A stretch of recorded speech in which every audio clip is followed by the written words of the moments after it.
नमस्कार साथियों, स्वागत है आप सभी का ई एग्जाम्स के यूट्यूब चैनल पर। आपको पता ही होगा कि हम यूपी पुलिस जीके जीएस के प्रैक्टिस सेट करा रहे हैं, जिसमें आज का प्रैक्टिस सेट 8 है। तो अगर आप चैनल पर नए आए हो तो चैनल को सब्सक्राइब कर लें और बेल आइकन को प्रेस कर लें ताकि वीडियो की नोटिफिकेशन आपको मिल जाए। तो चलिए शुरू करते हैं क्लास को, जिसमें आज का पहला प्रश्न है कि नियुक्ति भारत के राष्ट्रपति द्वारा नहीं की जाती है। इसका राइट आंसर है महाधिवक्ता की नियुक्ति राष्ट्रपति के द्वारा नहीं की जाती है। इंपॉर्टेंट पॉइंट्स में जानते हैं। महाधिवक्ता एडवोकेट जनरल की नियुक्ति भारत के राष्ट्रपति द्वारा नहीं की जाती है। महाधिवक्ता की नियुक्ति संविधान के अनुच्छेद 165 के अनुसार राज्य के राज्यपाल द्वारा की जाती है। महाधिवक्ता राज्य का सबसे बड़ा विधि अधिकारी होता है तथा अपने पद पर राज्यपाल प्रसाद पर्यंत कार्य करता है। अगला प्रश्न देखते हैं। इसमें पूछा गया है, पहले भारतीय राज्य का नाम बताइए जिसके प्रत्येक परिवार में कम से कम एक सदस्य के पास बैंक खाता है। इसका राइट आंसर है केरल, जिसके कम से कम एक सदस्य के पास बैंक खाता है। इंपॉर्टेंट पॉइंट्स में जानते हैं। केरल प्रथम भारतीय राज्य है जहां प्रत्येक परिवार में कम से कम एक सदस्य के पास बैंक खाता है। केंद्र सरकार की 28 अगस्त 2014 को शुरू की गई जनधन योजना के अंतर्गत प्रत्येक परिवार के सदस्यों के बैंक खाते खोलने हेतु योजना चलाई गई। अब तक जारी किए गए आंकड़ों के अनुसार केरल, गोवा व केंद्र शासित प्रदेशों चंडीगढ़, पुदुचेरी और लक्षद्वीप में बैंक खाते खोलने का 100% लक्ष्य पूरा हो चुका है। अगला प्रश्न देखते हैं। इसमें पूछा गया है, उस वाहिनी का चयन करें जो मूत्राशय से मूत्र को शरीर के बाहर ले जाती है। इसका राइट आंसर है यूरेटर, जो मूत्र को शरीर से बाहर ले जाती है। इंपॉर्टेंट पॉइंट्स में जानते हैं। मूत्र वाहिनी या यूरेटर वह वाहिनी है जो मूत्राशय से मूत्र को शरीर से बाहर ले जाती है। मानव शरीर में यूरेटर मांसपेशी फाइबर से बने ट्यूब होते हैं। यूरेटर में सामान्यतः मूत्र एक ही दिशा में प्रवाहित होता है। मूत्रवाहिनी या यूरेटर को प्राणी विज्ञान में एक संक्रमणकालीन उपकला द्वारा रेखांकित किया जाता है। अगला प्रश्न देखते हैं। इसमें पूछा गया, राष्ट्रीय शिक्षा दिवस प्रत्येक वर्ष को मनाया जाता है। राष्ट्रीय शिक्षा दिवस प्रत्येक वर्ष 11 नवंबर को मनाया जाता है। इंपॉर्टेंट पॉइंट्स में जानते हैं। राष्ट्रीय शिक्षा दिवस प्रत्येक वर्ष 11 नवंबर को मनाया जाता है। यह दिवस प्रत्येक वर्ष भारत सरकार द्वारा भारत के पहले शिक्षा मंत्री मौलाना अबुल कलाम आजाद की याद में मनाया जाता है। वैधानिक रूप से इसका प्रारंभ 11 नवंबर 2008 से किया गया। मौलाना अबुल कलाम आजाद एक प्रसिद्ध भारतीय मुस्लिम विद्वान थे। वे कवि, लेखकर, पत्रकार और भारत के स्वतंत्रता सेनानी थे। अगला प्रश्न देखते हैं। इसमें पूछा गया है, संसद द्वारा 8 सितंबर 2016 को संविधान संशोधन अधिनियम 2016 के अंतर्गत जीएसटी अधिनियम पारित किया गया। 8 सितंबर 2016 को 101वां संविधान संशोधन अधिनियम पारित किया। इंपॉर्टेंट पॉइंट्स में जानते हैं। संसद द्वारा 8 सितंबर 2016 को 101वें संविधान संशोधन अधिनियम 2016 के अंतर्गत जीएसटी अधिनियम पारित किया गया। GST goods and service tax एकल कर प्रणाली है जिसे 1 जुलाई 2017 को संपूर्ण देश में लागू कर दिया गया था। इसके अंतर्गत वस्तु व सेवाओं पर समान दर से कर लगाए जाने का प्रावधान है। अगला प्रश्न देखते हैं। इसमें पूछा गया है, निम्न में से कौन सा जिला उत्तर प्रदेश के बुंदेलखंड क्षेत्र से संबंधित है। इसका राइट आंसर है महोबा जिला, जो उत्तर प्रदेश के बुंदेलखंड क्षेत्र से संबंधित है। इंपॉर्टेंट पॉइंट्स में जानते हैं। उत्तर प्रदेश का महोबा जिला बुंदेलखंड क्षेत्र से संबंधित है। महोबा यहाँ एक और विश्व प्रसिद्ध खजुराहों के लिए प्रसिद्ध है, वहीं दूसरी ओर गोरखगिरी पर्वत, ककरमठ मंदिर, सूर्य मंदिर, चित्रकूट और कालिंजर आदि के लिए भी विशेष रूप से जाना जाता है। पहले इस नगर को महोत्सव नगर के नाम से जाना जाता था। बुंदेलखंड मध्य भारत का एक प्राचीन क्षेत्र है। इसका प्राचीन नाम जेजाक बुक्ती है। अगला प्रश्न देखते हैं। इसमें पूछा गया, उत्तर प्रदेश का क्षेत्रफल देश के कुल क्षेत्रफल का लगभग है। इसका राइट आंसर है 7.3% क्षेत्रफल का लगभग है। इंपॉर्टेंट पॉइंट्स में जान लेते हैं। उत्तर प्रदेश का क्षेत्रफल भारत के क्षेत्रफल का 7.33% है। उत्तर प्रदेश राज्य का कुल क्षेत्रफल 2,40,928 वर्ग किलोमीटर है। जो क्षेत्रफल की दृष्टि से भारत का चौथा सबसे बड़ा राज्य है। उत्तर प्रदेश की लंबाई पूर्व से पश्चिम तक 650 किलोमीटर तथा चौड़ाई दक्षिण से उत्तर तक 240 किलोमीटर है। इस राज्य की सीमा 8 राज्यों तथा एक केंद्र शासित प्रदेश दिल्ली को स्पर्श करती है। जनसंख्या की दृष्टि से यह भारत का सबसे अधिक जनसंख्या वाला राज्य है। अगला प्रश्न देखते हैं। इसमें पूछा गया है 6वीं शताब्दी ईसा पूर्व के दौरान मथुरा के आसपास के क्षेत्र को क्या कहा जाता था। इसका राइट आंसर है सूरसेन कहा जाता था। इंपॉर्टेंट पॉइंट्स में जानते हैं। 6वीं शताब्दी ईसा पूर्व के दौरान मथुरा के आसपास के क्षेत्र को सूरसेन कहा जाता था। सूरसेन महाजनपद उत्तरी भारत का प्रसिद्ध जनपद था, जिसकी राजधानी मथुरा थी। इस प्रदेश का नाम शत्रुघ्न के पुत्र सूरसेन के नाम से रखा गया था। कुछ इतिहासकारों के मतानुसार यह एक कबीला था जिसने ईसा पूर्व से 700 ईसा पूर्व के आसपास ब्रज पर अपना अधिकार कर लिया था और स्थानीय संस्कारों से मेल बढ़ाने के लिए कृष्ण पूजा प्रारंभ कर दी थी। अगला प्रश्न देखते हैं। इसमें पूछा गया निम्न में से किस रूमानी कार्य लेखक को उनकी कृति मदनाष्टक के नाम से जाना जाता है। इसका राइट आंसर है रहीम के नाम से जाना जाता है। इंपॉर्टेंट पॉइंट्स में जानते हैं। रहीमदास या अब्दुल रहीम खाने खाना को उनकी कृति मदनाष्टक के लिए जाना जाता है। रहीमदास एक मध्यकालीन कवि, सेनापति, प्रशासक, दानवीर, कला प्रेमी एवं विद्वान थे। वे भारतीय सामाजिक संस्कृत अनन्य आराधक थे तथा सभी संप्रदायों के प्रति समादर भाव के सत्यनिष्ठ साधक थे। वे एक ही साथ कलम और तलवार के धनी थे और मानव प्रेम के सूत्रधार थे। अगला प्रश्न देखते हैं। इसमें पूछा गया उत्तर प्रदेश में पहली बार 1887 में प्रकाशित होने वाले दैनिक समाचार हिंदुस्तान के संपादक कौन थे। इसका राइट आंसर है पद्मनाभ पुन्नालाल बख्शी, जो दैनिक समाचार हिंदुस्तान के संपादक थे। इंपॉर्टेंट पॉइंट्स में जानते हैं। पंडित मदन मोहन मालवीय को हिंदी पत्रकारिता का उन्नयन माना जाता है, जिन्होंने भारतेंदु हरिश्चंद्र के जानने के बाद हिंदी पत्रकारिता में उपजे शून्य को समाप्त किया। वर्ष 1887 ईस्वी में वे प्रयागराज के निकट कालाकानकर से प्रकाशित होने वाले समाचार पत्र हिंदुस्तान के संपादक बने। उन्होंने संपादक का दायित्व हनुमत प्रेस के संस्थापक राजा रामपाल के आग्रह पर संभाला था। अगला प्रश्न देखते हैं। इसमें पूछा है उत्तर प्रदेश में किस वर्ष सभी सरकारी कार्यों के लिए हिंदी का प्रयोग करना कानूनी रूप से अनिवार्य कर दिया गया था। इसका राइट आंसर है 1977 ईस्वी में।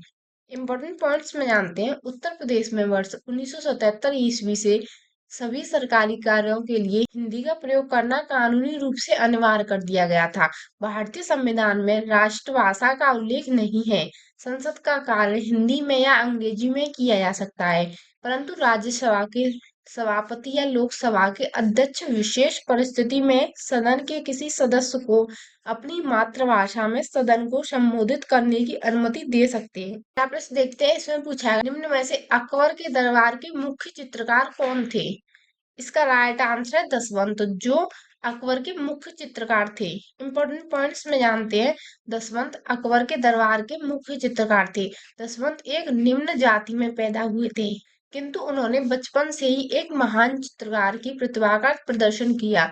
अकबर के दरबार के अन्य चित्रकार अब्दुल समद, मीर सैयद अली और शामलदास, ताराचंद और जगताप इत्यादि थे। अगला प्रश्न देखते हैं। इसमें पूछा गया है फैजाबाद के एक प्रमुख संगीतकार थे, जिन्होंने शास्त्रीय संगीत में टप्पा शैली का विकास किया।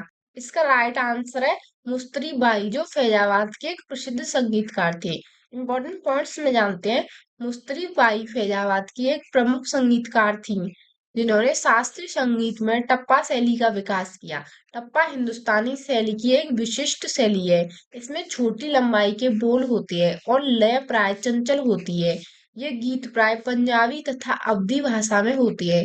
ग्वालियर घराने के गायक टप्पा गायन में निपुण माने जाते हैं। टप्पा का अर्थ है निश्चित स्थान पर पहुंचना या ठहरी हुई मंजिल तय करना। अगला प्रश्न देखते हैं। इसमें पूछा है निम्नलिखित में से बुंदेलखंड का लोकप्रिय गीत कौन सा है।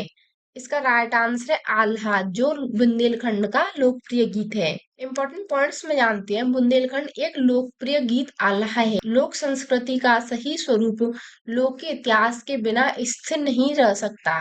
ऐसे में बुंदेलखंड में आल्हा गायन अति प्रसिद्ध है, जो वीर रस प्रधान रचना है।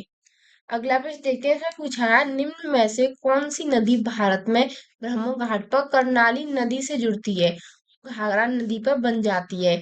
इसका राइट आंसर है शारदा नदी। इंपॉर्टेंट पॉइंट्स में जानते हैं, शारदा नदी भारत में ब्रह्म घाट पर कर्णाली नदी से जुड़ती है और घाघरा नदी बन जाती है।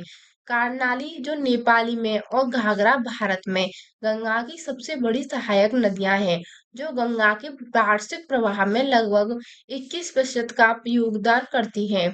यह नदी कोटिया घाट पर भारत में प्रवेश करती हैं और बिहार के डोरीगंज छपरा में गंगा नदी से मिलती हैं। अगला प्रश्न देखते हैं, इसमें पूछा गया निम्न में से किस खनिज को पीला केक भी कहते हैं। इसका राइट आंसर है यूरेनियम ऑक्साइड को पीला केक भी कहते हैं। इंपॉर्टेंट पॉइंट्स में जानते हैं, पीला केक जिसे यूरेनियम या रासायनिक रूप से यूरेनियम ऑक्साइड कहते हैं, द्वारा नाभिकीय रिएक्टर के लिए यूरेनियम निष्कर्षित किया जाता है। यह यूरेनियम अयस्क को परिष्कृत कर प्राप्त किया जाता है। पूरे विश्व में यूरेनियम का 70% उत्पादन मात्र 3 देशों कजाकिस्तान, कनाडा और ऑस्ट्रेलिया में होता है। अगला प्रश्न देखते हैं, इसमें पूछा गया निम्न में से किस विख्यात व्यक्ति ने 2018 में भारत का दूसरा सबसे बड़ा नागरिक सम्मान प्राप्त किया। इसका राइट आंसर है गुलाम मुस्तफा खां, जिन्होंने बड़ा नागरिक सम्मान प्राप्त किया। इंपॉर्टेंट पॉइंट्स में जानते हैं, गुलाम मुस्तफा खां को वर्ष 2018 में भारत के दूसरे बड़े नागरिक सम्मान पद्म विभूषण से सम्मानित किया गया। 88 वर्षीय शास्त्रीय गायक गुलाम मुस्तफा खान के शिष्यों में आशा भोसले, लता मंगेशकर, हरिहरन, सोनू निगम, AR रहमान, मन्ना डे, गीता दत्त प्रमुख रहे।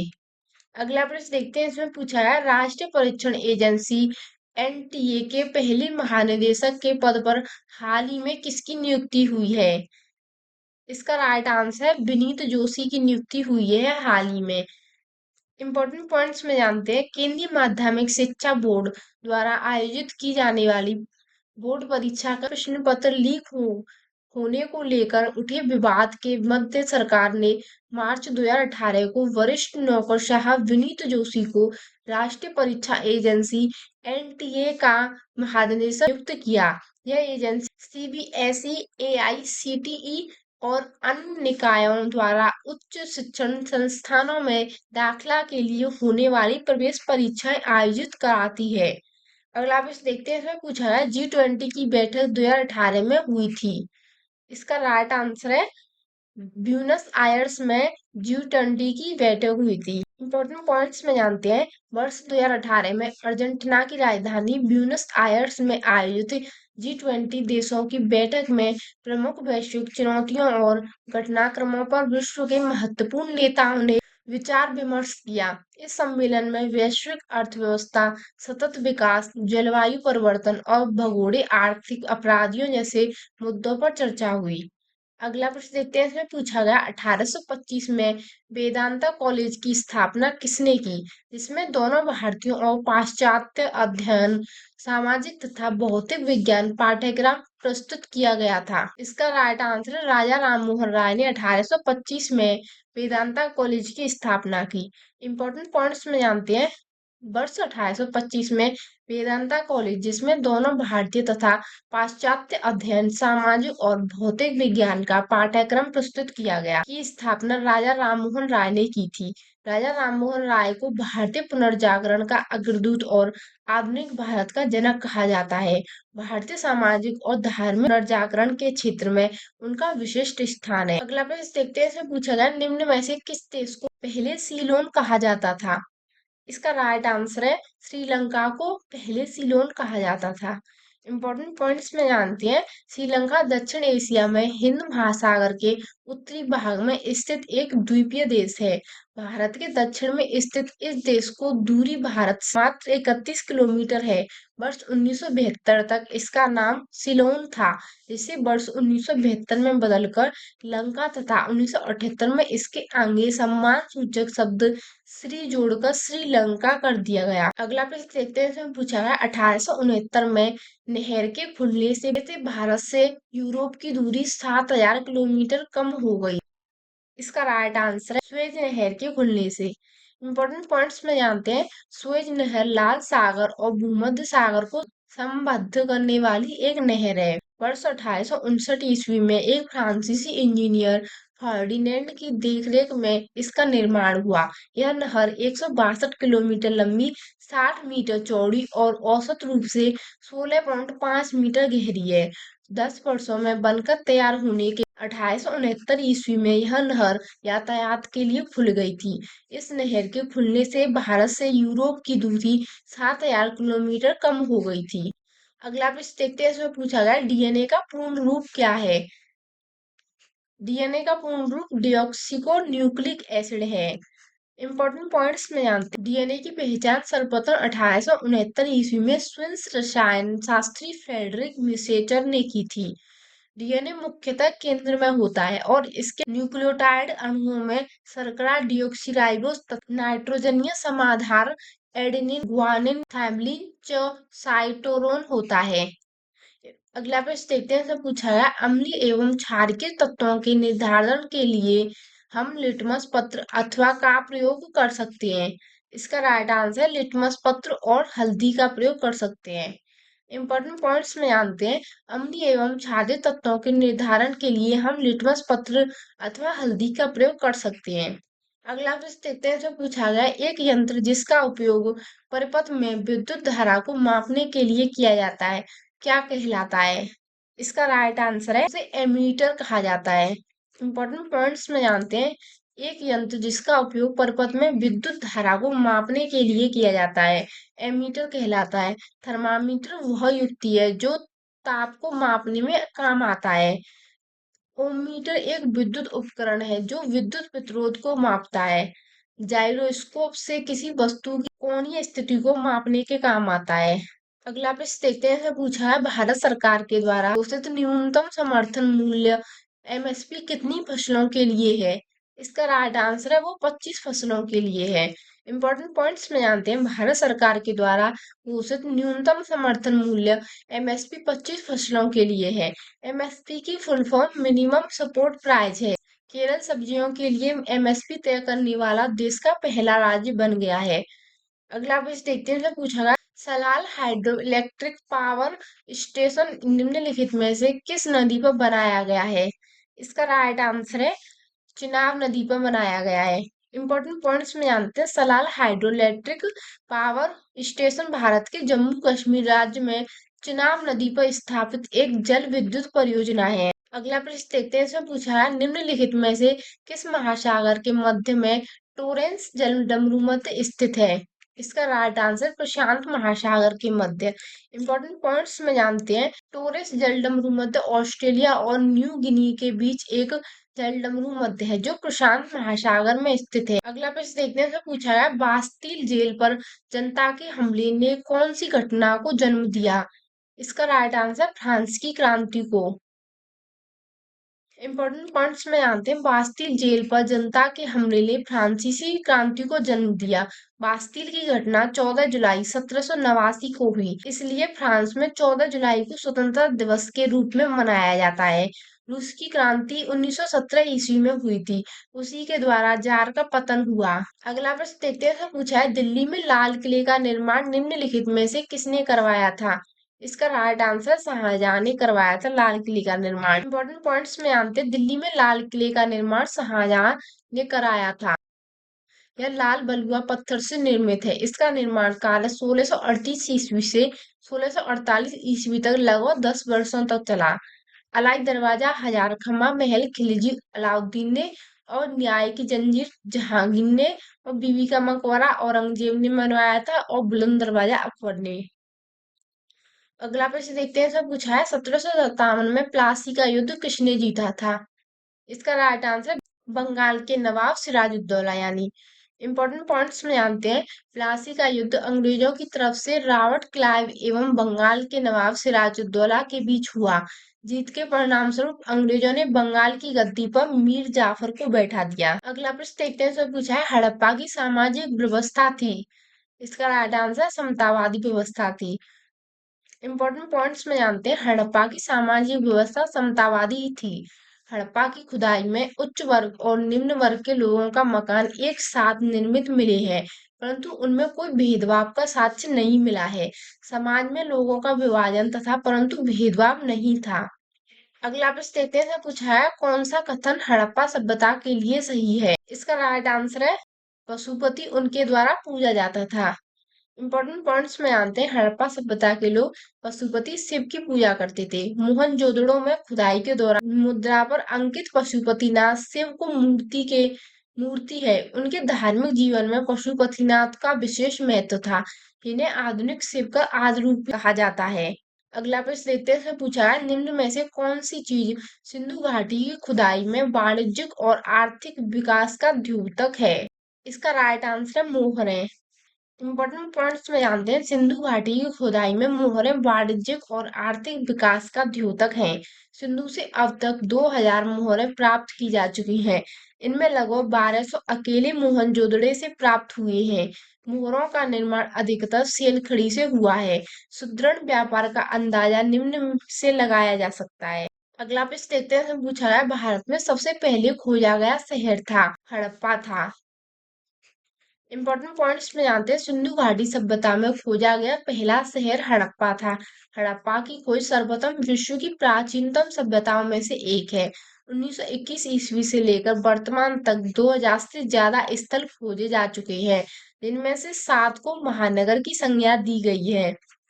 अगला प्रश्न देखते हैं। तो पूछा है हड़प्पा सभ्यता किस वर्ष खोजा गया था? इसका राइट आंसर है हड़प्पा सभ्यता 1921 ईस्वी में खोजा गया था।